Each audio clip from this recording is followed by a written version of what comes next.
0.001% of humanity is looking to be enlightened. So this message is for you if you're one of them.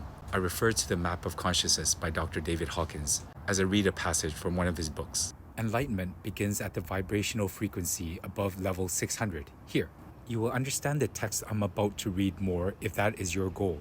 Or perhaps this message may resonate with you, and you realize enlightenment, or sometimes called the final door, is something you've been searching for all your life. The final door.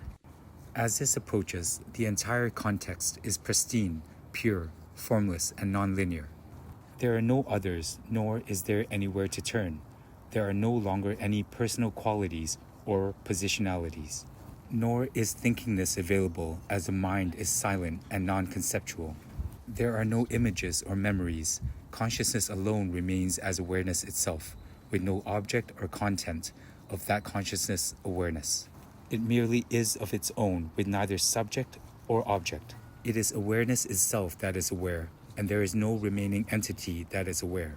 At this point, awareness is identified with the quality of life itself.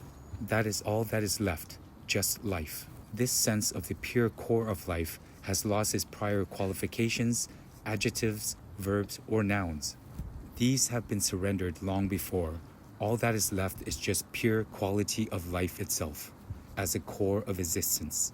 Then arises a progressive fear which compounds to almost terror, that this too must be surrendered at the doorway. Thus arises the fear of absolute death or annihilation into nothingness and non-existence forever.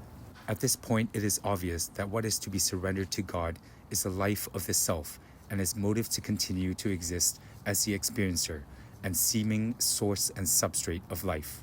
The last illusion. This is a very strong illusion, and to face it takes courage, faith, conviction, and the very depth of devotion. To Thee, O Lord, do I surrender life itself. Because the mind is silent, it cannot be consulted. In its place arises a knowingness that appears as a result of the vibrational frequency within the aura that has been absorbed from the knowingness of an enlightened teacher somewhere in time. The knowingness is that all fear is illusion.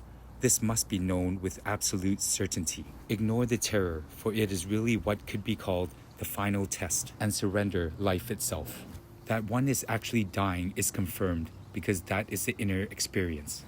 This is the one and only death that can occur, and it arises because it has never before been surrendered. Physical death is relatively nothing at all. There is a sudden leaving of the body, and life goes on, re-emerging as another embodiment. Thus, this confrontation is the first and only time it will ever have to be faced and surrendered. As one lets go, there are a few moments of dread, and then the doorway opens to the infinite splendor and glory that is beyond all description.